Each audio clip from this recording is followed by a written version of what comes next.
Olá, queridos ouvintes da Rádio Cristal FM. Eu sou o psicólogo Djalma Lopes e hoje apresento o nosso 15º programa, cujo tema é Falando da Morte e do Luto Sem Medo.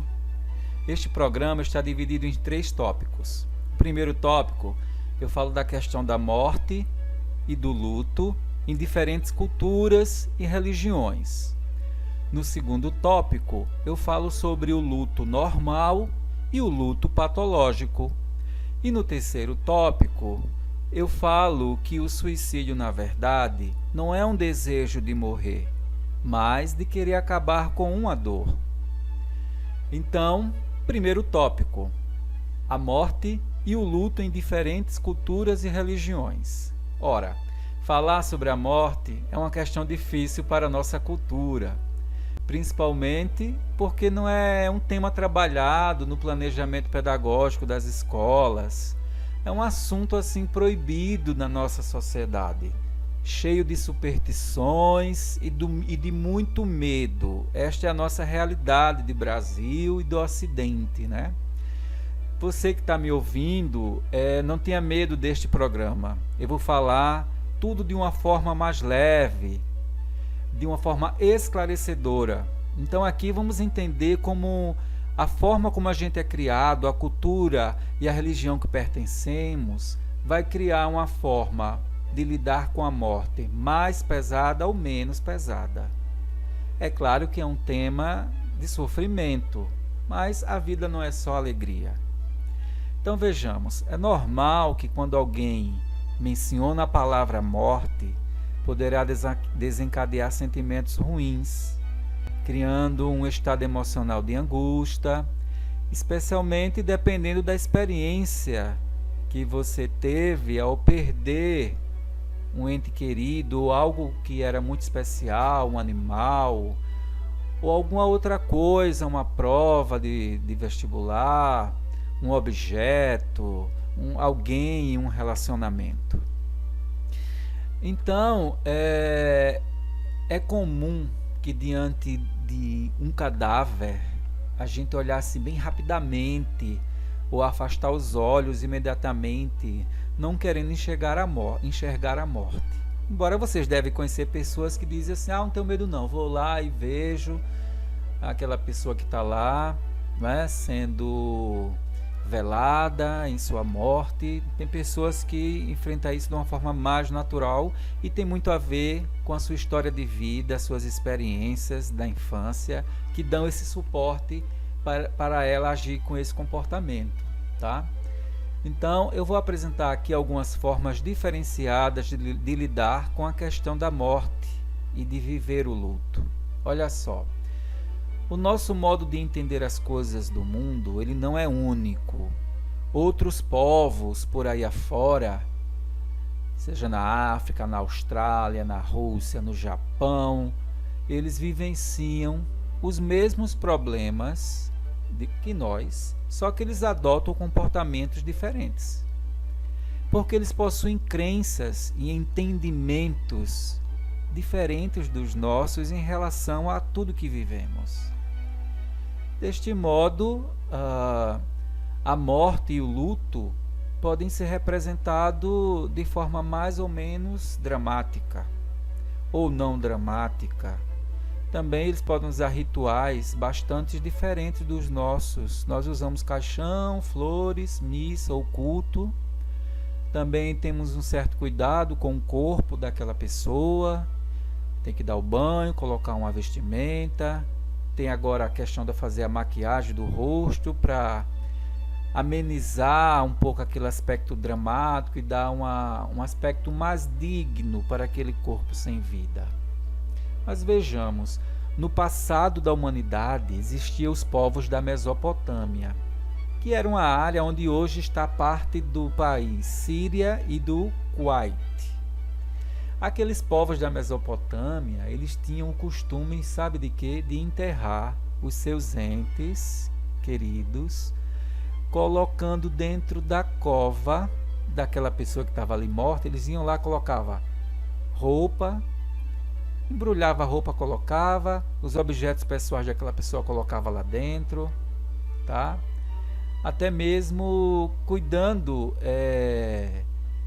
deixando até comida, tá? Com a ideia de que nada poderia faltar para aquela pessoa que morreu quando ela estivesse nesse processo de passagem para outra vida. Então entendam aí, poxa, a pessoa morreu, eu vou colocar comida, vou colocar roupa, vou colocar as coisas que aquela pessoa gostava. Hoje em dia, vou botar o celular, tá entendendo? E eles tinham essa crença, viu? Que assim, eles iam precisar desses objetos materiais, porque ele ia sair dali de alguma forma para entrar em um outro mundo, e naquele outro mundo ele ia precisar das coisas desse mundo. Aí você diz: ah, isso só pode ser mentira, isso é uma bobagem. Olha só, o que para nós é muito sério, para outros pode ser uma bobagem, porque a verdade depende muito de onde você nasceu, com quem você vive, tá? Tem uma outra sociedade chamada sociedade hindu, que hoje eles podem ser representados por algumas regiões da Índia, do país da Índia, tá? Esse povo hindu acreditava que aquelas pessoas que morriam tinham que ser cremadas. Cremado, vocês devem saber que é atear fogo no corpo para transformar em cinzas, tá? Então o corpo deveria ser consumido pelo fogo até virar cinza. E aí se poderia apagar por completo qualquer lembrança daquele morto. Então, o fato de queimar, botar fogo no corpo, fazia com que nós, os vivos, pudéssemos realmente nos separar, fazer o luto completo em relação àquele morto, tá? Para depois a gente pegar os hindus, né? Eles pegavam as cinzas para jogar no vento ou nas águas dos rios. Na Índia tem muito isso de jogar. Até hoje eles jogam, né? As cinzas lá no Rio Ganges, eu acredito. Então, essa prática aí seria uma forma de aquela pessoa ali que morreu conseguir entrar lá no outro mundo eterno e alcançar a própria paz. Agora tem os antigos gregos, né, da Grécia antiga. Eles também colocavam fogo nos corpos, cremavam, mas eles guardavam as cinzas. Para quê? Para manter a memória viva na cabeça daquelas pessoas que se foram. Já é o contrário dos hindus. Os hindus tornavam em cinza e jogavam no vento ou nas águas, e tinha que deixar, né, essas memórias irem embora, tá? Já os gregos não, tinha que manter a memória. E no campo das religiões, nós podemos dizer que no cristianismo, qual é a crença? Que depois da morte o espírito vai para o céu ou para o inferno, dependendo dos pecados que cometeu. Depois vai ter o juízo final, os mortos ressuscitarão para uma vida eterna. E os nossos rituais cristãos são o velório, o enterro e as orações. Agora, e os judeus, a religião do judaísmo? Lá para eles a cremação é proibida, colocar fogo nos cadáveres é proibido. E também é proibido, sabe o que, gente? Fazer aquele velório com o morto com o caixão aberto. Não se pode abrir o caixão. Morreu, fechou o caixão. Isso mesmo. Eles consideram que abrir o caixão é um desrespeito ao morto. Então, para os judeus, nós cristãos que ficamos com o caixão lá aberto, estamos desrespeitando o falecido. Olha, como o mundo tem suas diferenças. Então, para essa religião, não é? A cerimônia deles é assim, o rabino, né, como se fosse um padre ou um pastor, vai discursar ali naquele velório, e somente os filhos homens irão recitar, né, algum discurso, tá bom? E aí pronto, o luto lá para eles ocorre em fases diferentes, né? Tem um prazo lá de 7 dias, que é chamada a primeira fase, depois mais um prazo de 23 dias, chamada de segunda fase, e a última fase seria viver um luto por um período de um ano, tá? E essas fases aí só podem ser realizadas pelos filhos. Bem interessante e diferente do que a gente conhece. E agora a religião, o islamismo, o povo muçulmano, que muita gente diz, são os homens bomba, não é não, tá? Em qualquer religião pode ter pessoas que são severas, que agem parecido com os homens bombas, é bom frisar. Então, para a religião islã, a morte é uma passagem, e o juízo final irá... No dia do juízo final vai ocorrer a ressurreição de todos, né? As almas vão retornar para os corpos, esses corpos se tornarão todos jovens e sem defeitos para o juízo final. Olha só, então na outra vida é como se todo mundo, não vai ter ninguém idoso, nem criança, vai ser todo mundo bem jovem, jovial. Que bom, né? Essa é uma crença defendida por essa religião e temos que respeitar. Agora, o caixão para o povo do Islã, né, ele é usado apenas para levar o corpo até o cemitério, somente isso. E a cerimônia ela deve ser o mais simples possível. E esse sepultamento deve ser também muito rápido, porque não existe luto para eles, porque a morte para eles tem que ser entendida como algo natural. Você não deve ficar remoendo que morreu e que vai passar por as fases do luto que eu vou explicar mais adiante. Tudo tem que ser muito rápido. Morreu, se foi, fez a passagem. Vamos para a religião budista. Nessa religião aí, ocorre sim, prioritariamente eles querem a cremação, fogo no corpo para transformar em cinza. E o luto vai servir para cultivar os sentimentos apenas de gratidão em relação aos familiares, né, aquelas pessoas que se foram. E aí você vai fazer um luto assim apenas adorando aquele morto no sentido do que ele deu como aprendizado para aqueles que ficaram. E eles entendem que a vida é um ciclo. Esse ciclo é assim, você morreu, renasceu, morreu. E uma outra religião aqui é o hinduísmo, que é uma religião que crê na reencarnação e que a vida faz parte de um ciclo eterno de renascimento, morte e renascimento. Então é como se você nunca parasse de morrer, renascer, tá entendendo? Então, mas existe uma forma de você parar de nascer de novo, que é quando você constrói uma vida muito destinada a fazer sempre o bem. Aí você alcança um patamar que não precisa mais voltar à terra. E os mortos deles são cremados também em um lugar que tem uma pira. Lembra da pira olímpica, que é aquela tocha de fogo enorme? Então ali o filho mais velho acende, ali o corpo do falecido fica lá. É como se fosse, gente, digamos assim, uma enorme bacia, digamos, de metal, onde se coloca o corpo, ali acende o fogo para cremar, tá? Bem, para algumas religiões de matriz africana, como o candomblé, né, eles creem que o morto volta a reencarnar em outro corpo da mesma família. Então, quem morre volta para a mesma família quando nasce um sobrinho, um filho, neto, bisneto e por aí vai.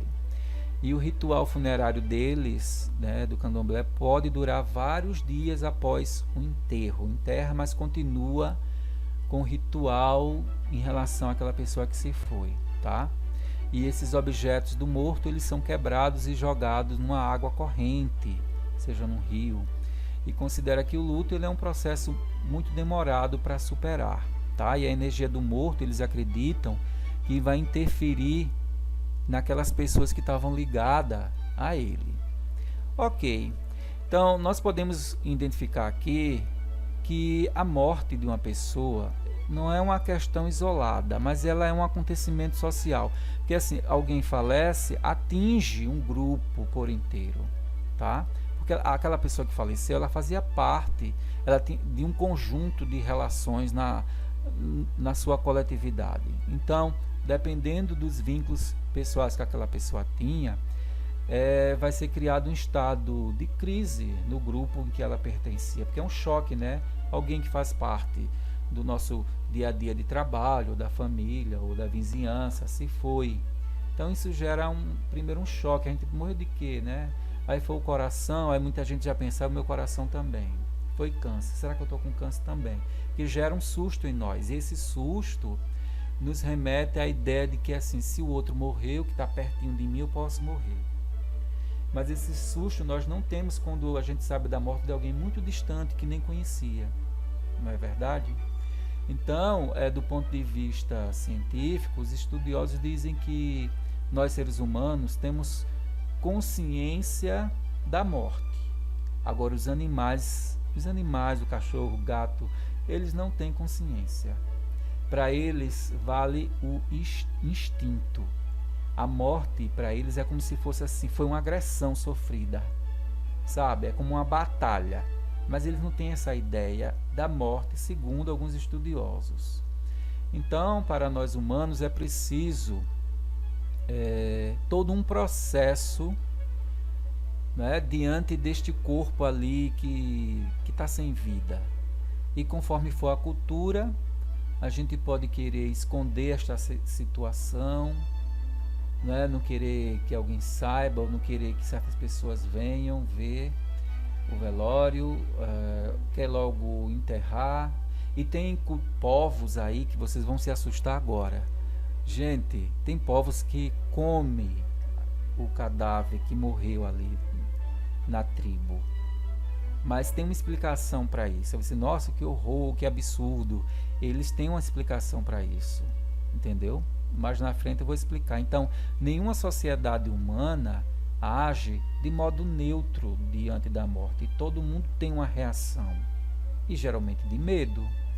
Então, o sepultamento dos mortos é uma das práticas mais realizadas entre as diversas culturas da humanidade. Então, eu vou dizer o seguinte, que há algumas curiosidades, tá?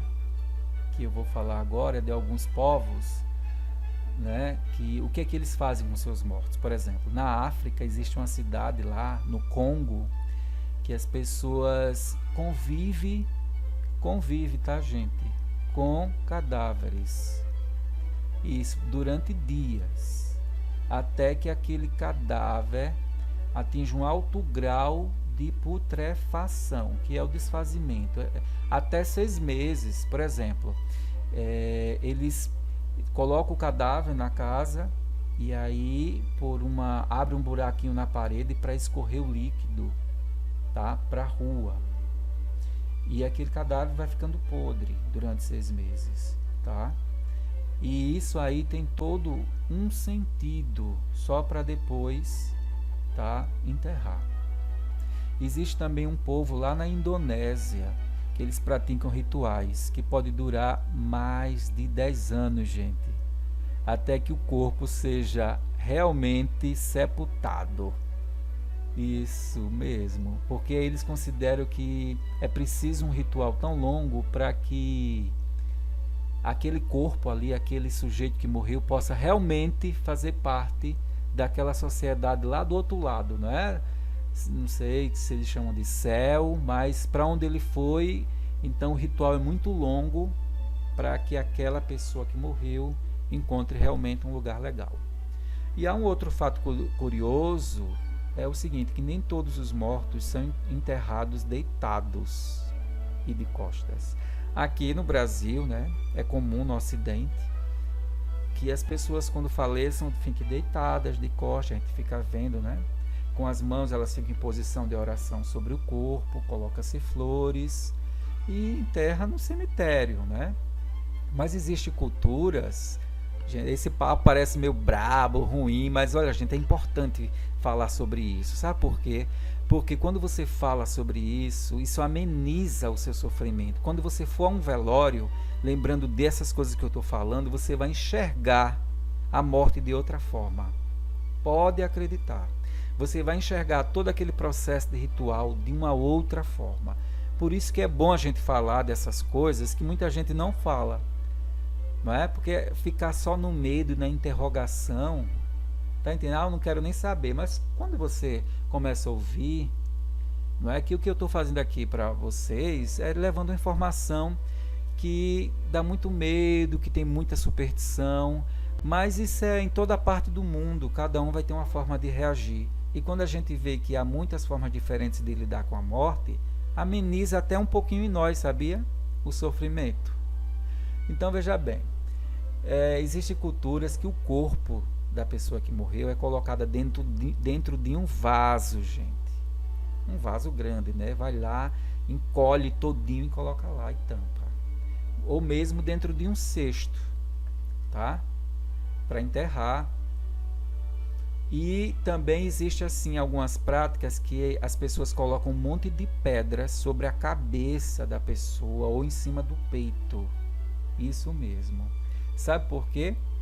Para que aquela pessoa não volte à vida, que ela não venha assombrar ou que ela fique presa aqui, para que ela vá de vez lá para o outro plano, entendeu? Então assim, é como se fosse para impedir essas pessoas de voltarem à vida. Veja aí como são as ideias, né? Então, a outra posição do corpo existem aí lugares que se colocam os cadáveres de cabeça para baixo. Isso mesmo, barriga para baixo, não é cabeça para baixo, barriga para baixo. Então você olha assim e o cadáver está de costas. Mas isso acontecia, sabe onde? Na Europa, há muitos séculos atrás, se a mulher que fosse morta fosse uma adúltera, era como se fosse um castigo para a sociedade, ela ser velada com o corpo virado para baixo. Então, também existem os casos de enterrar a pessoa em pé. Como assim em pé? Tinha militares que eram enterrados em pé, abria-se o buraco na vertical e descia em pé e colocava a terra. Isso mesmo. Isso faz parte de superstições e crenças, né? Tudo tem um significado e um respeito, tá? Outras pessoas poderiam ser enterradas como? Aquelas pessoas que morriam na guilhotina, né? Vai para a guilhotina, corta a cabeça no tempo dos reis. Então essas pessoas que morriam assim, o que é que eles faziam? Invertiam. O corpo deitava lá para enterrar e a cabeça ficava embaixo, nos pés. Entendeu? Nossa, que absurdo, não é? E também existiam pessoas que eram colocadas numa posição de feto, toda encolhidinha dentro de umas urnas. Isso acontecia com os povos pré-colombianos, tá? Pré-colombianos tem a ver com a povoação de alguns daqui do país da Colômbia, por ali, que estavam povoando. Então eram as primeiras civilizações, tá? E também existiam aquelas práticas de enterrar as pessoas sentadas em alguns cemitérios lá na Síria, alguns cemitérios muçulmanos, tá? Em relação à religião islâmica, enterrava sentado. E isso tem significados. Eu não fiz uma pesquisa extensa, mas quem quiser pode pesquisar. E também lá no islamismo tem o costume de colocar as pessoas deitadas, mas com a cabeça virada em direção a Meca, que é a cidade sagrada do islamismo. Então, onde é o enterro? Em tal lugar. Então, vira a cabeça para o lado, como se a pessoa estivesse olhando lá a Meca. Entendeu? Então, assim, são coisas bastante diferentes aí, não é? Que eu estou apresentando sobre as formas de enterrar, né, o morto. Então, cada cultura vai ter seu entendimento sobre a morte e a gente tem que respeitar isso. Aqui no Brasil é comum dizer que uma pessoa morreu de morte morrida, morreu de velhice, morreu de morte matada, morreu de morte violenta. E cada tipo de morte vai gerar uma reação emocional, né, em cada um de nós. Puxa, como foi essa morte? Foi morte matada, né? Como assim? Olha só, a morte morrida é aquela que você não precisa encontrar o culpado. Geralmente foi por uma questão de doença mesmo, né? Então aquela pessoa morreu por si só, foi um ataque cardíaco, etc. Já essa questão de o que é a morte natural, né? É essa morte aí morrida. Agora existe aquela morte violenta, né? Que alguém, fulano foi sequestrado e foi assassinado. E aí é triste. É uma morte violenta que gera uma revolta social e um pesar muito grande para os parentes, né? Então, as outras mortes a gente sempre quer encontrar um culpado. Foi por quê, né? Essa morte aí violenta, essa morte matada. Então, gente, a morte física ocorre quando não há mais vida no corpo, a gente sabe, né? Mas existe uma outra morte que acontece na memória da gente. E ela só vai acontecer quando a sociedade esquecer definitivamente aquela pessoa que morreu. Ah, é como assim? Ou seja, a gente lembra de pessoas que morreram e depois esquece. Aí alguns teóricos dizem que a pessoa só morre definitivamente quando todo mundo esquece. Mas na família é difícil você esquecer uma pessoa que morreu, não é lógico? E principalmente quando são pessoas da mídia, da televisão, que fizeram coisas muito importantes e você passa muito tempo. Por exemplo, Elvis Presley, gente, Michael Jackson. Ninguém esquece a morte dessa galera aí, né? Tá sempre curtindo suas músicas, fazendo aqueles tributos para relembrar. Então, é uma forma de lembrar. Até outros gênios que cooperaram na ciência, né? Na medicina, na psicologia, na engenharia, que está sempre sendo estudados. Eles não morrem nunca no imaginário, né? Da ciência. Veja só, algumas culturas e religiões se preocupam bastante com essa questão de fazer com que o corpo, com que o morto, desculpe, não volte, tá? Eles têm esse medo, esse espírito pode voltar. Então eles fazem algumas cerimônias muito estranhas. E uma delas é, como eu falei, né, colocar uma pedra bem pesada, ou muita pedra lá em cima do peito do cadáver lá e fecha o caixão. Ou fechar o caixão de uma forma que seja impossível ser aberto por dentro.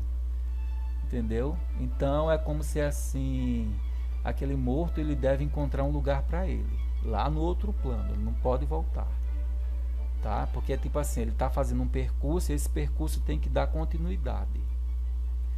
Pode até nem ser o medo da assombração, porque é alma, mas assim, é cumprir um processo, tá? Nasce, morre e vai para algum lugar. Existem alguns povos isolados, né, pelo mundo afora, né, que às vezes que eles têm práticas que é uma coisa assim estranha que eu vou dizer agora, de comer partes do cadáver. Como assim? Eles comem, eles dividem quem vai comer o quê, né? As mulheres grávidas, por exemplo, comem o pênis do cadáver, se for um homem, porque isso tem um significado, gente, para eles, dentro daquela comunidade.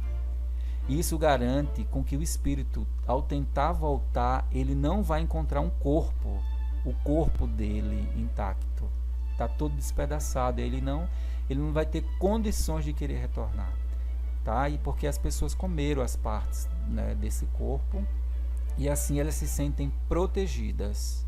É estranho? Mas eu estou falando por uma questão de curiosidade até, né?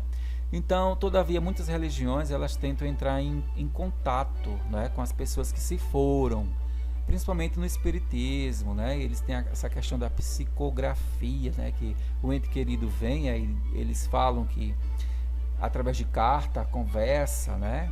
Então é a religião do espiritismo. E isso revela o desejo, né, de encontrar os seus entes queridos que se foram, fazer perguntas, saber como estão, para ajudar até no processo de luto, tá?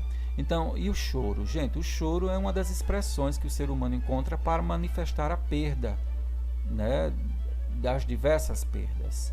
E muitas dessas expressões representam apenas o que? Mais uma imposição de uma regra social daquela cultura, daquela crença, do que uma manifestação automática do seu corpo humano. Tá entendendo o que eu quero dizer?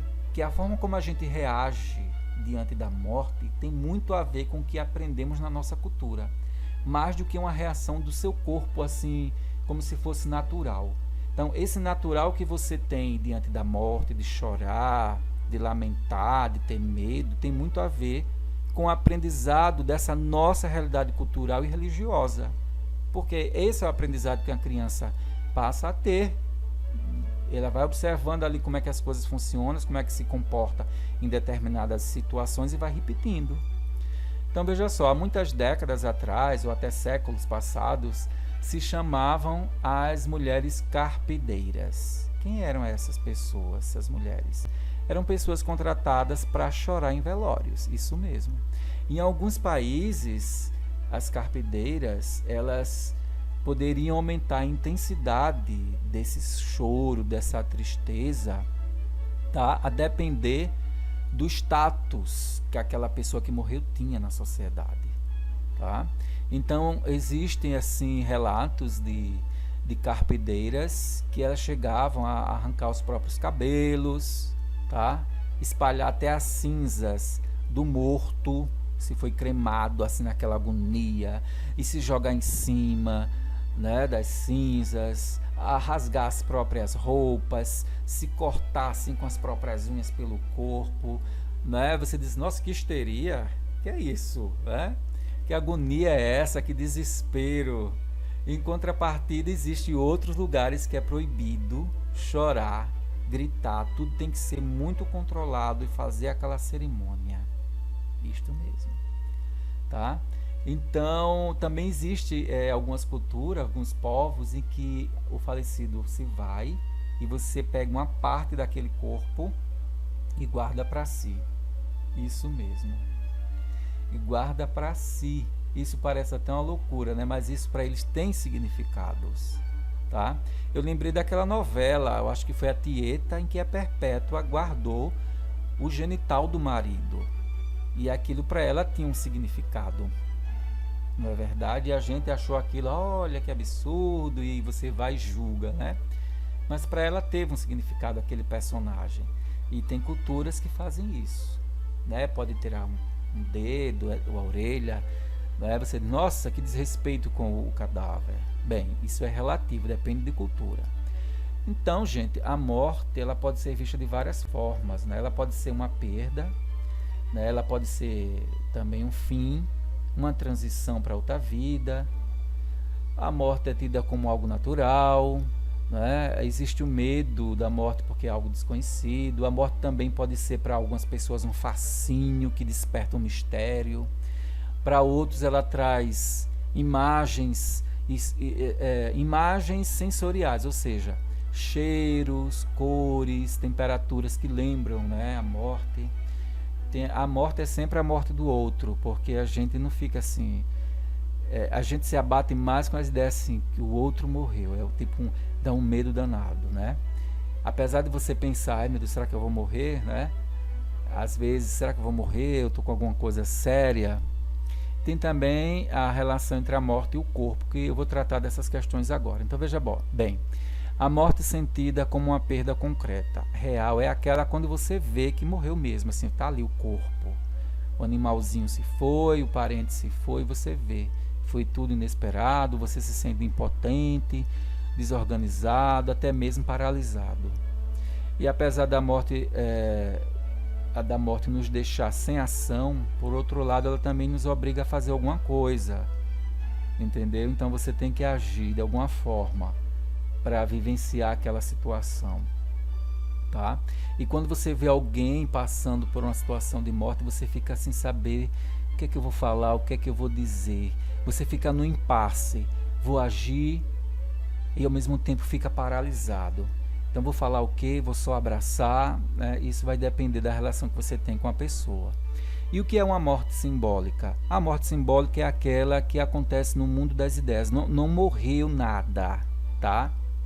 Não morreu ninguém, não morreu animal. Mas houve uma morte representativa. Por exemplo, você se separa da pessoa que você ama, se separa da família, um filho vai morar em outro país, um amigo de infância foi morar em outra cidade, ou você perdeu, aí vem uma chuva, você perdeu seu carro, entendeu, gente? Você perdeu os móveis da sua casa. Isso tudo são mortes simbólicas que a gente chama. Está no plano imaginário. Ou seja, existiu sim uma perda de ligação com algo. Não foi um ser humano nem um animal, mas algo que era importante para a sua vida se foi. Então essa é a morte simbólica. Então, a experiência da morte ela só pode ser vivida por quem está vivo, logicamente. Através de quê? De um sentimento de perda, tá? Ninguém vive a experiência de morte concretamente enquanto está vivo, porque a pessoa morre e não tem como relatar como foi aquilo, a não ser que alguma religião diga como foi, mas cientificamente não. Não é? Nós podemos sentir no imaginário da gente essa passagem, né? Como é triste e tal. Então, a morte ela traz também a ideia de um fim e de uma transição. É um fim porque você diz, poxa, nunca mais vou ver aquela pessoa, aquele animalzinho, não vou mais compartilhar momentos legais que eu tinha, não é? Também surge, aí existe um medo de que, pô, depois da morte não vai existir mais nada, então é o fim mesmo. E geralmente a ciência coloca a ideia da morte como um fim, né? Como se nada mais houvesse depois dela, porque aí não tem como pesquisar cientificamente. E isso vai depender da sua fé, da sua religião. E a morte ela é também uma transição para algumas concepções, porque concepções principalmente espiritualistas, porque vê que após a morte tem uma vida, tem uma continuidade. O cristianismo, o espiritismo, né, crê nisso. Então, e isso tem uma função de ajudar muita gente a se acalmar, a ter uma esperança de que um dia vai reencontrar aquela pessoa, que aquela pessoa está num lugar legal, que ela está crescendo lá, trabalhando suas falhas. E aí, nesse sentido, a morte tem um sentido de evolução, não é? De crescimento do espírito humano. E aí, ao contrário da ideia de morte como fim, né, desperta um sentimento de mais calma. Agora, quando você diz assim, acabou, é o fim, a morte é o fim. Então isso dá mais revolta, mais tristeza, mais interrogações. O fim, como assim? Não existe mais nada? Não é? Por que a vida é assim? E aí vem vários questionamentos sobre a existência de Deus. Muitos adolescentes vivem isso, esse conflito, não é? Principalmente assim religioso, quem é Deus? Por que a vida é assim? Por que tanta injustiça? Entendeu? Então, considerando que a morte faz parte da vida, a gente pode dizer que ela é um fenômeno natural. Porque a gente nasce, vive, se desenvolve e alcança um fim, muitas vezes inesperado.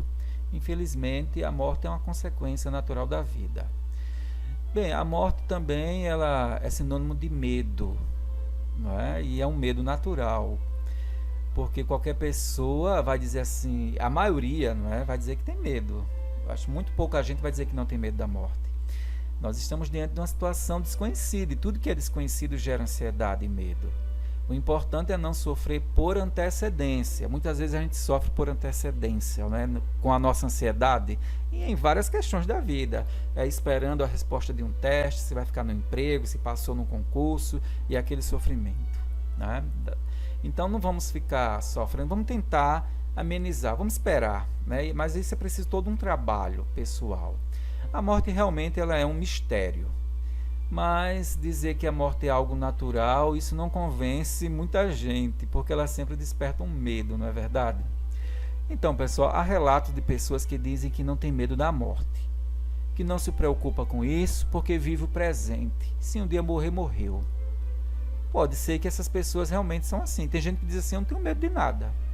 Olha, as pessoas têm pessoas, como por exemplo os psicopatas, eles realmente não têm muito medo não das coisas, entendeu? Eles vivem a vida, sabe, se arriscando. Alguns fazem maldades, outros só querem controlar a vida dos outros. Alguns psicopatas eles são controladores e não têm muita empatia assim em sentir o seu sofrimento, são manipuladores. Mas existem pessoas que não são psicopatas, mas também agem de uma forma mais natural, digamos assim, dentro dessa ideia da morte. Entendeu? Há outras pessoas que, apesar das emoções negativas que a morte desperta, elas sentem algo fascinante, porque a morte tem uma ideia de mistério. E alguns ficam tão curiosos que até se arriscam em experiências que podem ser fatais, ela própria morrer. Entendeu? Então, assim, é comum que as coisas misteriosas estimulem a nossa imaginação, né? E quando a gente é adolescente, a gente se acha tão poderoso, nossos hormônios a mil, a gente se sente forte, desafiador, que a gente não acredita que vai morrer. E eu conheci pessoas, adolescentes, ex-alunos meus, que faleceram, assim, dirigindo moto em alta velocidade, se achando, assim, muito capaz de manobrar na pista e sofreram acidentes. Então, os adolescentes eles precisam dessas orientações. Por isso, assim, não é legal beber em momento nenhum e dirigir nada, não é? Em momento nenhum eu digo, em momentos perigosos. Então, outra característica é quando a gente associa a morte a essas imagens sensoriais. Significa dizer que tem pessoas que dizem assim, eu tive um sentimento de morte. Por quê? Porque senti um cheiro de flores, por exemplo, um perfume tal. Outros dizem que, eu sinto frio, quando eu sinto frio eu lembro da morte. Aquele céu cinzento eu lembro da morte. Então, isso tem a ver com algumas referências suas, experiências da sua infância. Do ponto de vista psicológico, não é? A gente vai criando essas memórias inconscientes por conta das nossas primeiras experiências na vida, tá? Então, isso é perfeitamente normal.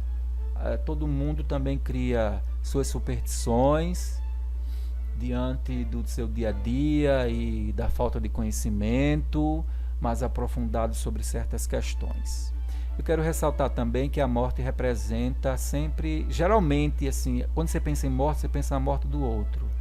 Como eu falei, você não tem a experiência de morte, você só tem aquele medo de como é isso. E o nosso inconsciente, ele tem um desejo de sermos imortais. Por isso que a gente tem esse medo de morrer, porque a gente quer ser imortal. E a gente sempre pensa, não, deve ter alguma coisa a mais. Entendeu? Então é comum, quando você começa a pensar na sua própria morte, de repente vir uma reação assim de vida, que você é capaz de se livrar, de ser resgatado. Entendeu? Então, a relação entre a morte de um corpo, a morte e o corpo, né? Essa relação entre a morte e o corpo, ela tem evoluído na história da humanidade. E vamos lembrar que existiram épocas que as pessoas morriam, eram jogadas nas ruas, nas valas, né? Amontoado de cadáveres. E depois foram criando os túmulos individuais, quando? No Egito Antigo. Os sarcófagos colocavam as pessoas assim como múmias para conservar, porque eles acreditavam que um dia aquela pessoa ia voltar, não é? Então começava a cuidar mais do corpo do falecido. E hoje em dia se fala muito dessa técnica de embelezamento das pessoas mortas, né? Todo o preparatório, cuidado com o corpo, a limpeza, colar a boca, o nariz ali para não sair nada. Então conserva para dar um aspecto melhor àquela pessoa, para que seja menos traumático para quem está ali e dar uma noção de que aquela pessoa morreu de uma forma mais digna e amenizar um pouco desse sofrimento, né? Porque fica registrado aquela imagem. Tanto é que existem situações que não se abre o caixão por conta da deformidade que está aquele indivíduo. E também a ideia de que a morte é um sono profundo. Fulano descansou, né? Se diz isso. Tem pessoas, fulano morreu dormindo, que lindo, não sofreu. Né? Então aí você fica sempre nessa ideia de que a morte é um repouso para outra vida.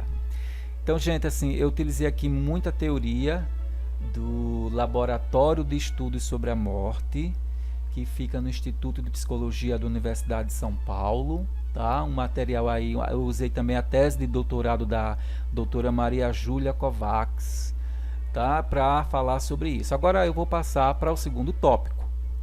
Tópico 2. O luto normal e o luto patológico. Gente, a ideia de luto que eu trago aqui diz respeito à vivência dolorida de um sentimento de perda, que pode ser de algo concreto ou simbólico.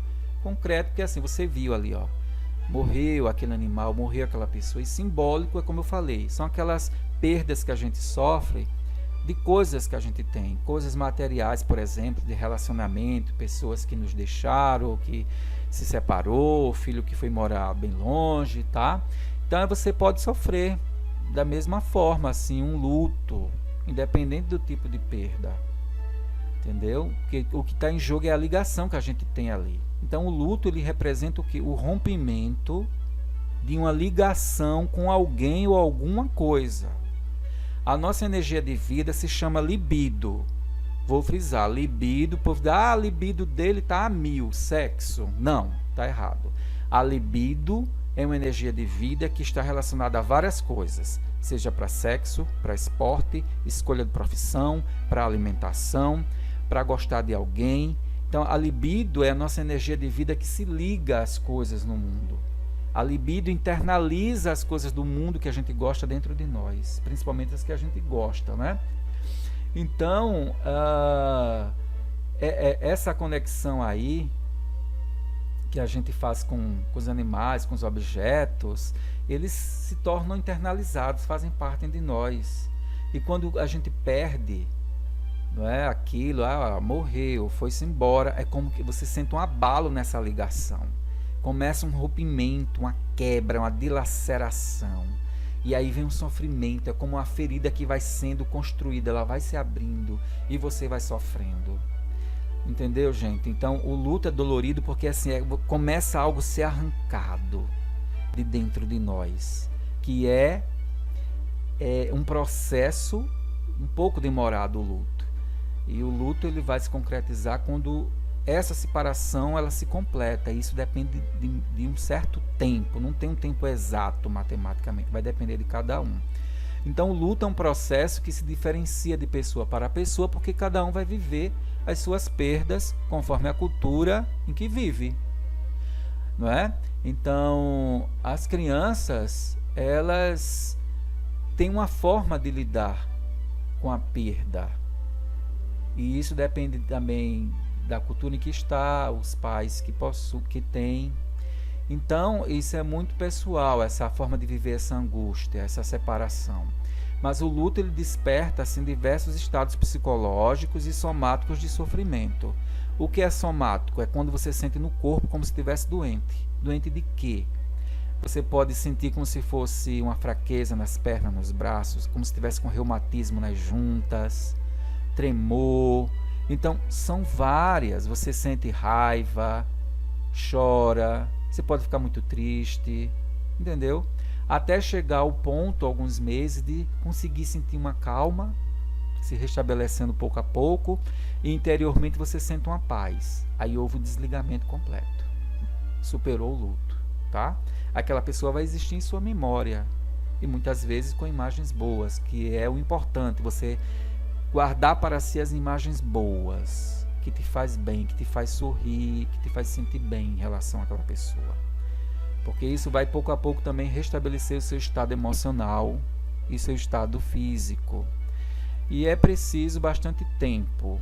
Não se trata apenas de daqui uma semana, daqui a 15 dias, um mês, 2, eu vou estar muito bem desse luto, porque eu sou muito forte, eu não vou chorar não. Gente, não é assim. Você é humano. Viver o luto não é fraqueza, é saúde. Porque só vivendo o luto você vai conseguir se restituir. Se não viver, isso vai ficar guardado. E vai vir em algum outro momento, através de algum sintoma. Então, alguns sintomas de quem vive o luto se assemelham com a depressão. Tá? Fulano está deprimido. Sim, mas isso é o esperado, porque houve uma perda aí. Alguém morreu muito importante. E aquela pessoa está se sentindo muito triste. Não é necessário, vamos para o psiquiatra tomar uma medicação. Calma. Deixa a pessoa viver. Você não pode querer viver sempre feliz, não. Você tem que viver todos os momentos da sua vida. Tá bom? É normal não querer investir nas coisas novas da vida, quero ficar em casa, se isolar. É normal ficar relembrando daquela coisa que se foi, ou daquela pessoa que se foi. Isso faz parte. É normal ficar com raiva, sem paciência, tá? Vamos ter paciência com quem está no luto. Nem todo mundo vive igual. Então, essa energia de vida que estava ligada àquela pessoa, não é? Ou animal que se foi, ela sofre um abalo, tá? E aí é preciso que aquela pessoa vá trabalhando essa perda. Gente, o luto ele tem 5 fases. De uma forma assim bem teórica falando. mas isso pode ser vivido de uma forma muito rápida ou mais demorada. Então, qual é a primeira fase do luto? É a negação. É quando você diz assim: eu não acredito não que isso aconteceu. Não, não é possível, isso não é verdade, gente. Entendeu? E muitas vezes você não quer também falar sobre aquele assunto, você foge do assunto. Então você está na fase da negação ainda. É aquela sensação de que a ficha não caiu. Você não chora, parece que não está sofrendo, está meio anestesiado. Aí depois vem a segunda fase, que é a raiva. A ficha caiu, a perda existiu. E aí você começa a cobrar de Deus e do mundo uma resposta, com muito aquele sentimento de revolta. Em seguida vem a barganha. O que é barganha? É uma negociação. Você tenta encontrar uma forma de explicar o que aconteceu, uma forma de lidar com esse sofrimento, de se aproximar da sua religião, de Deus. Você começa a dizer: olha, eu vou mudar a minha vida daqui para frente, eu vou cuidar mais de mim, eu vou modificar a minha forma de se relacionar, eu vou dar mais valor a isso e aquilo, fica mais amável, simpático com todo mundo. Tenta encontrar uma graça divina sobre a sua vida para lhe restituir o seu bem-estar. Aí depois vem uma fase de depressão, que é uma tristeza, sabe, gente? Que é um isolamento, um sentimento de impotência, eu não sou nada, nós seres humanos, que é isso, como é triste, não é? Deve existir algo muito superior a nós, a gente se sente frágil, não é? E diante da perda. E por fim vem o último estágio, o quinto, né? Em que a pessoa passa a não mais entrar em desespero, é assim, a aceitação. Você começa a encarar a vida como ela é, começa a sentir um pouquinho mais forte, começa a lidar com a morte, assim, poxa, eu tenho que continuar a minha vida, né? E aí você começa a restituir o seu bem-estar, volta às atividades da vida, aceitou, viveu o luto. Gente, essas 5 fases é muito importante para a sua saúde, para a saúde de qualquer pessoa que esteja vivendo o luto. Vamos compreender, é importante, porque se não viver essas fases, pode entrar num luto patológico. É um sofrimento pro resto da vida, tá entendendo? Então, um exemplo prático de que vivemos essas perdas. Olha, quase todo dia a gente vive uma perda ou uma morte. Como assim? Olha só. Imagine que você perdeu o ônibus, ou o metrô, ou o avião, ou a carona, você se atrasou, alguém fez alguma coisa que você não conseguisse pegar esse meio de transporte, aí você chega ali, droga, a primeira reação: não acredito. A negação, olha aí o luto. Eu não acredito. Como eu perdi. Aí misturado a isso já vem, porque às vezes não é tudo tão separado, às vezes é misturado, tá? Aí vem aquela raiva, chama um palavrão, chuta o chão, chuta a parede, entendeu? Aí passa um cachorro, você briga com o cachorro, você quer encontrar um culpado, você quer explicar por que aquilo aconteceu. Aí depois você entra na fase de negociação, a barganha, para tentar se acalmar e encontrar uma explicação, para entender por que aquela perda aconteceu. Você perdeu o ônibus, o metrô, o que foi que aconteceu? Peraí, não deve ter um lado positivo nisso, vai que foi um livramento de Deus, né? Vai que foi importante. Não, só assim eu vou ali no banheiro, que eu estava com uma vontade de fazer xixi, entendeu? Vou tomar aqui um cafezinho, porque eu já ia chegar lá com fome, no meu compromisso, entendeu? Então você começa a encontrar uma negociação. E daí você depois começa a sentir o que? Deprimido, triste. Nossa, que tristeza, eu perdi a minha carona, o meu ônibus, o meu metrô, mas eu não posso fazer nada para resolver esse problema. Aí você chega na fase da aceitação, e aí começa a encontrar formas de resolver o problema, né? Vou ter que esperar outro transporte, eu vou fazer alguma coisa. Então, todo dia a gente pode passar por eventos que lembrem uma morte simbólica, né? Nesse exemplo. Então, toda vez que a gente vive uma perda, seja concreta ou simbólica, inconscientemente vem lembranças de outras perdas, gente. um sofrimento de hoje ativa outros sofrimentos, tá? Então, seria importante que diante do luto as pessoas tivessem suporte psicológico para ajudá-las a vivenciar todas essas fases de sofrimento. Porque se o luto não for vivido, a pessoa fica sofrendo para sempre, sem saber por quê. E daí, quando sofre uma nova perda, ela pode se sentir ainda pior nos sintomas físicos e psicológicos. Olha só, os sintomas físicos de um luto podem incluir diversas expressões de ansiedade, tá? Você pode também ter taquicardia, tremor, insônia, muito medo sem saber porquê, sentimento de insegurança, uma sensação de desespero, dor nas articulações, tá? E tudo isso, e também que são os problemas reumáticos de joelho, né? Então também fraqueza em perna e braço, como eu falei, falta de apetite, o excesso de apetite, uma queda de cabelo, choro, um comportamento diferente. Esses sintomas aí têm a ver com luto, e às vezes, se você não viveu o luto, isso pode perdurar. E às vezes é necessário um acompanhamento também do psiquiatra, depende, tá? Isso depende de uma avaliação. Então, algumas pessoas podem ser indicadas a tratamento psiquiátrico para melhor lidar com sintomas de perda, né? Associando também a um tratamento psicológico para restabelecer o indivíduo dentro aí de um certo tempo que não dá para prever. Esta situação ela é considerada normal, tá?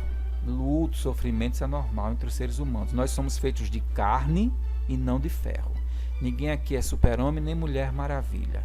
Ninguém faz parte aí da Liga da Justiça, né? Dos desenhos animados da década de 80 e 90. Então, gente, as perdas trágicas sugerem que os lutos sejam muito mais sofridos e durem até mais. Vamos entender isso, tá? Mas agora eu já falei do luto como um processo normal, eu vou falar agora do luto que tem uma característica doentia, o luto patológico. O que é isso? É aquele luto que se transformou numa doença e aí precisa ser tratada.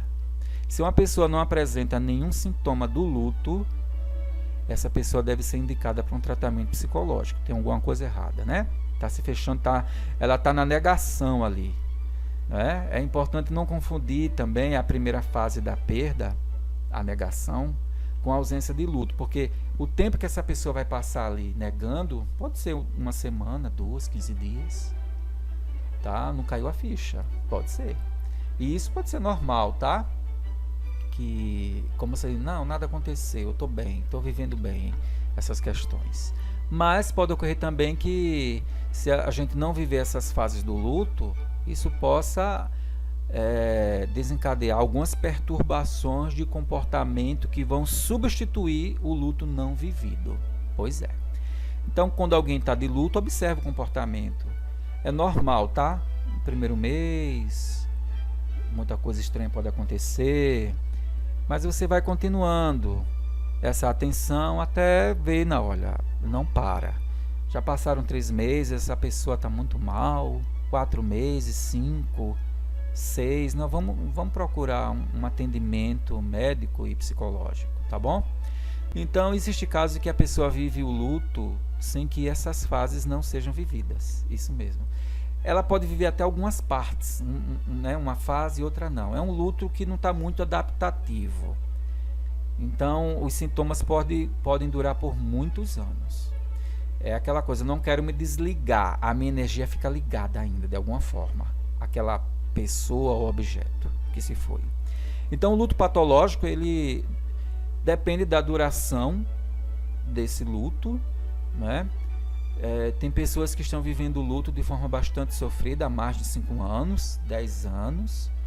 Eu já vi matéria sobre isso. E como eu já falei, tudo depende da forma como foi aquela morte. E aí você vai ter um luto menor ou um luto maior, tá? E o profissional da área de saúde mental, da psiquiatria, psicologia e psicanálise, eles vão avaliar essas questões aí. Será que essa pessoa está doente mesmo, um luto patológico? O diagnóstico vem de um profissional. Então, uma pessoa que não consegue mais ser ativa na vida, encontrar razões para viver, fica sempre lembrando daquelas perdas todos os dias, já passou 1 ano, gente. Então, ela está sempre debilitada, inconformada, ela precisa de ajuda, tá? Precisa de ajuda. e precisa de alguém que tenha muita paciência. É claro que nem sempre você vai ter paciência e vai xingar, mas tenta manter, mostrar para aquela pessoa que você, olha, eu estou aqui para te ajudar, tá?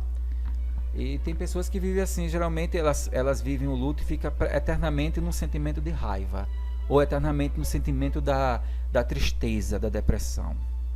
Então é importante frisar que as pessoas vão viver os seus lutos a depender de alguns fatores, por exemplo, como era a característica daquela pessoa que morreu. Isso significa que aquela pessoa poderia ter uma representação especial, tá, para alguém. Também tem que ver a relação, esse vínculo que existia entre os dois. Como foi essa perda? Foi repentina? Foi violenta? Foi traumática? Qual é a história pessoal que eu tenho, tá, para entender a minha forma de enfrentar o luto? O seu modo de enfrentar o luto também tem a ver com a sua história. Por isso é importante uma investigação sobre a pessoa que está vivendo o luto. Como é a sua personalidade? Isso vai depender da forma como você vai viver seu luto, tá? Isso vai depender. Como é que você reage a diversas situações da vida? Ok? Você já viveu eventos traumáticos na sua vida? Isso vai influenciar na forma como você vai viver um luto. Há também questões sociais, porque a sociedade possui valores culturais, religiosos, que interferem na forma como a gente vive o luto. Como eu falei, a depender da cultura e da religião, o grupo vai colocar de uma forma muito forte um comportamento em você para viver o luto. Então, uma grande preocupação dos adultos também, eu quero frisar, é em relação às crianças. Como assim? Como é que a criança vai reagir diante da morte? E os adultos geralmente têm o maior medo, né? Gente, as crianças, até por volta dos seus 4 anos de idade, elas não conseguem entender essa questão da morte. Para elas, a morte é como algo reversível, morreu, mas volta. Tá? E é um sofrimento que elas podem superar mais rapidamente que o adulto, por conta dessa imaturidade aí, diante do entendimento da morte. Todavia, depois desses 4 anos, 5 anos, a gente vê que as crianças diante da morte, já entendendo um pouco que não voltará mais, elas podem até se sentir culpadas. Morreu um ente da família, será que foi por minha culpa? E mesmo que elas não digam, você pode dizer, olha, ninguém tem culpa, tá? Isso acontece, e se você está sentindo alguma culpa, isso é uma fantasia de criança. Ok? Então, é possível que as crianças não queiram falar sobre o evento da morte. Por quê? Porque elas podem ficar com medo de fazer com que o adulto que está ali, mamãe, papai ou irmão, sofra mais.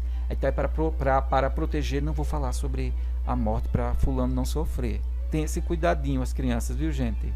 É um amor às crianças. Mas é importante que as crianças e os adolescentes vivam esse luto, tá? Elas têm que ter um espaço para falar, para desenhar, para colocar, né, isso. Elas podem participar do ritual do funeral, lá ver o morto, tá? A gente não deve esconder das crianças a morte de alguém que faz parte da vida delas, porque isso pode causar um sentimento de decepção muito grande. Quando ela descobrir que aquela pessoa morreu e a família não disse, ela pode se sentir enganada. E isso pode instalar um sentimento de insegurança. Será que realmente esses meus pais, esses meus familiares me amam? Pois é, gente. Então, a reação das crianças diante da morte de um pai ou da própria mãe vai depender da forma como essas crianças foram criadas. Como foi que os pais se comportavam diante da morte? A criança vai aprendendo, tá? Aí morreu um animal de estimação, como é que o pai e a mãe se comportou? A criança aprende. E no dia que mãe e pai morrer, essa criança vai se comportar de uma forma parecida como que aprendeu com os pais. Então as crianças aprendem com os comportamentos dos outros, né? Então, quando falar sobre a morte para uma criança, seja bem objetivo. Não use essas figuras de linguagem assim, olhe, o titio descansou, olha, o cachorrinho foi para o céu, olha, o vizinho passou dessa para outra. Gente, quando você fala assim, você estimula a imaginação da criança, que já é muito fértil. A criança vive de imaginação para aprender, para crescer, ela é muito criativa. Então, ela pode pensar na imaginação dela, descansou, então depois vai ficar descansada e vai se recuperar e vai voltar. O cachorrinho foi lá no céu, então daqui a pouco ele volta. E será que ele voa? Entendeu? O vizinho passou dessa para outra, para outra casa, então depois ele volta. Tá entendendo, gente? Criança não é um adulto, tá? Então diga assim para a criança: meu querido, meu amor, olhe, fulano morreu, o cachorrinho morreu, a gente não vai mais poder vê-lo, ele não vai voltar mais para a vida. Ponto final. E deixa a criança ver como ela vai falar. Então, a forma como cada pessoa de uma família, eu quero agora chamar a atenção para a família, né? Cada membro do grupo, assim, vamos supor, morreu um parente, um integrante da família, um irmão, por exemplo. Então, a forma como cada um vai reagir vai afetar todo mundo, de uma forma negativa ou positiva. Então, quando você tem um membro de família que morre, todo mundo entra no estado de desequilíbrio. O funcionamento familiar entra em desequilíbrio e precisa de um suporte externo para encontrar novas formas de reequilibrar essa família. Amigos, parentes, alguém da igreja, profissional, que vai dando suporte a um ou outro da família para ir restabelecendo. E nós sabemos que existe também famílias que funcionam de uma forma já desarmoniosa. E esse tipo de família que não é muito harmoniosa, quando perde alguém dentro da família, pode ser muito mais difícil a forma como elas vão lidar com o luto. Então pode essa família entrar num estado maior de desequilíbrio do que já tinha. E aí precisam realmente de uma intervenção profissional. Então a família que perde um filho, ou um pai, ou uma mãe, ela poderá sofrer um desequilíbrio, tá? E isso afeta o comportamento de todo mundo.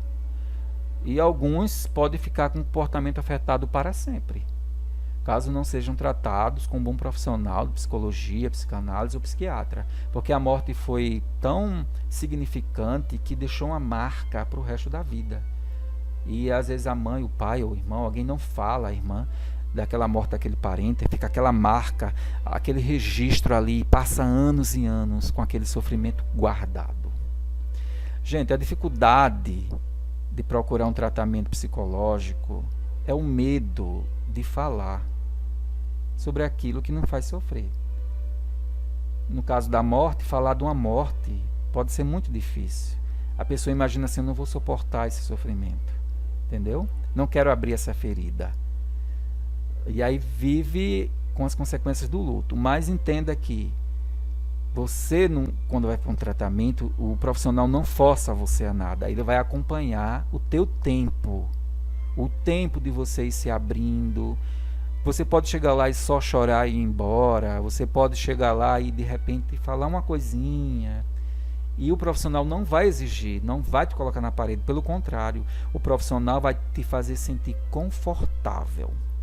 O profissional vai te acolher.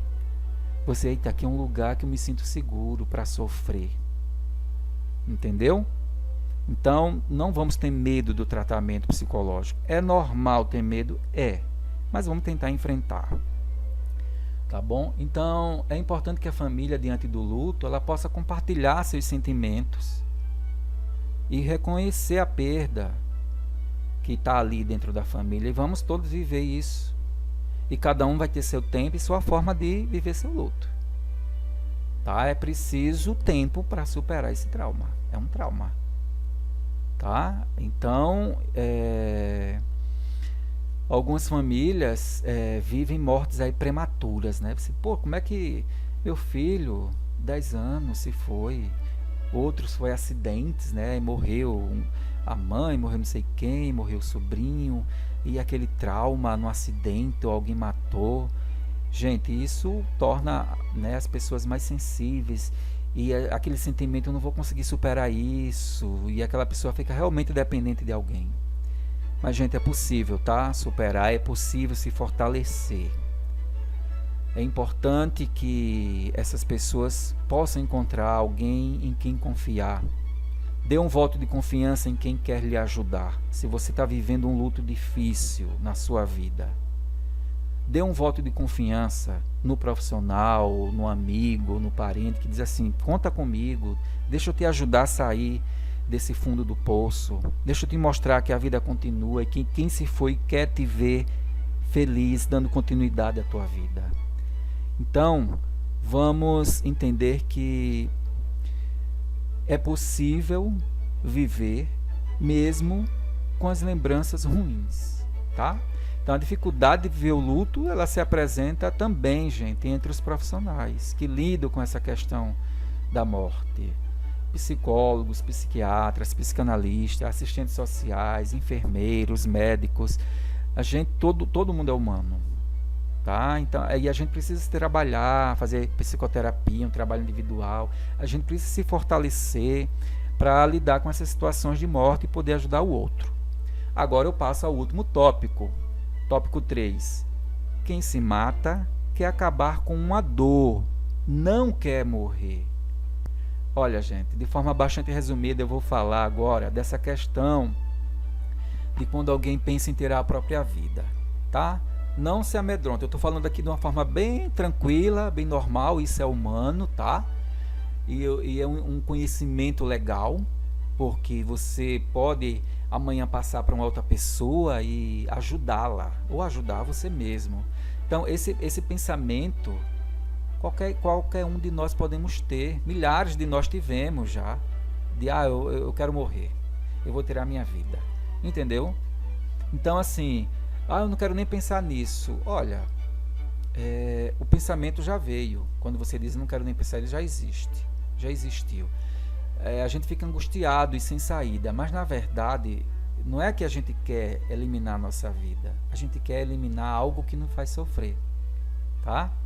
É perfeitamente humano pensar em não querer mais existir nesse mundo, porque a gente às vezes não consegue dar conta daquele problema, né, que a gente tem.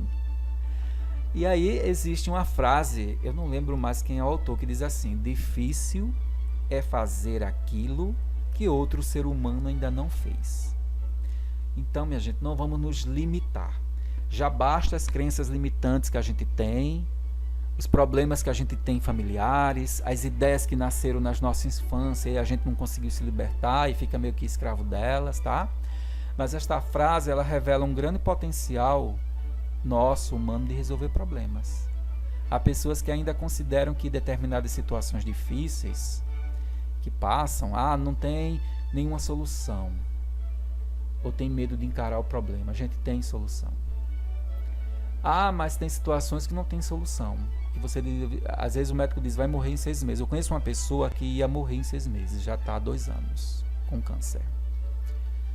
Tá bom? Tá sofrendo, mas de alguma forma está viva, né? Também teve casos aí de pessoas que na área de saúde, quando eu estava trabalhando em um certo hospital, né, que foi desenganada, tinha 2% de vida, tá aí, isso já tem 10 anos, tá viva, graças a Deus, né, gente? Então, tudo isso faz surgir um imensa dor, né? Quando a gente pensa no problema, a gente fica numa angústia, é uma angústia insuportável, a gente não consegue nem expressar. E aí, para aniquilar essa dor, vem esses pensamentos automáticos, negativos de tirar a própria vida. É tipo assim, tem uma solução rápida. Gente, olha só. Isso é um mecanismo de solução que alguns homofóbicos se utilizam. Mas os homofóbicos, eles não tiram a própria vida, eles tiram a vida do outro, do homossexual. Por quê? Porque eles têm um problema dentro deles. Eles sentem o desejo homossexual tão forte que eles não aceitam. E é um problema que gera muita angústia. O que é que eles fazem quando vê um homossexual? Transfere a raiva, sabe? Assim, eu vou matar essa homossexualidade. Aí mata o outro lá como se estivesse matando dentro de si. É um mecanismo bem complexo que só estudando a psicologia, né, essas psicopatologias para entender. Eu estou fazendo aí uma relação porque às vezes, quando a gente pensa assim, é natural, viu? Adolescentes, adultos que pensam, quem não já pensou em fazer, a minha família, aí pensa em matar todo mundo e depois morrer porque está passando, não é, por um período de muita crise. Gente, se algum dia você pensou em tirar a própria vida, hoje está pensando nisso, entenda que é perfeitamente humano. E isso acontece com quase todo mundo, em algum momento da vida. Porém, esta solução aí revela a sua dificuldade de lidar com o seu problema. Por isso, você precisa se abrir para alguém sobre este seu problema. Alguém que você possa confiar. E se você não tem alguém em quem você confie, você liga para o número 188, que é o Centro de Valorização da Vida, de qualquer celular ou telefone público. Funciona 24 horas por dia. Você não precisa citar nem o seu nome. Você só diz, olha, eu estou com os pensamentos assim, e aquela pessoa vai te guiar para uma reflexão interessante. Tá bom? Então, e outra coisa, quando você estiver diante de alguém que esteja pensando em tirar a própria vida, ou que está tentando, você diz assim, por favor, faça essa pergunta, tá? É uma orientação dos grupos que trabalham com apoio à vida. Você diz assim, onde é a sua dor e como eu posso ajudar? Com um semblante de amor, que você está ali apto a ouvir. Gente, ouvir, isso é tão importante. Quando você diz assim, onde é a sua dor e como eu posso ajudar? Você está dizendo para aquela pessoa, eu quero te ouvir, fale para mim. Porque as pessoas, elas sentem necessidade de falar. E quando a gente fala, a gente coloca para fora, a gente alivia. Entendeu? Essa é a dica. Então, já estou finalizando aqui, nós temos que tomar consciência de que os problemas pelos quais passamos, milhares de outras pessoas estão passando também. Eu e você não estamos sozinhos diante dos problemas que temos. E a vergonha que sentimos deve ser enfrentada, porque este sentimento aí, ele esconde a realidade que nos fará crescer como humanos. Joga a vergonha para lá. Eu preferi aqui não usar essa palavra suicídio, porque para muita gente é um peso, né? E dá muito medo. Então vamos tentar, né, pouco a pouco, porque quando você adentra certos assuntos pesados, você tem que ir de uma forma bem mais leve, tá? Para que a pessoa vá sentindo segurança e aquela palavra perca o peso ruim que ela tem e se torne uma palavra comum na vida humana. Isso é humano, não tenho que me envergonhar e nem me amedrontar, isso acontece, tá? Então, tudo na vida vamos tomar como aprendizado e não como fim. Em tudo existe um aprendizado. Agora, a questão é, você está com coragem de se olhar no espelho e dizer, olha, eu errei nisso, mas eu vou melhorar, eu vou me perdoar e continuar. E aí você se torna mais forte para encarar os problemas e falar sobre a morte, qualquer outro tema, tá bom? Então, gente, obrigado pela atenção. Para quem quiser rever o programa, basta acessar no YouTube, Programa Momento da Psicologia. Nos veremos na próxima sexta-feira, às 10 da manhã, aqui na Rádio Cristal FM. Saúde para mim, saúde para você. Até lá!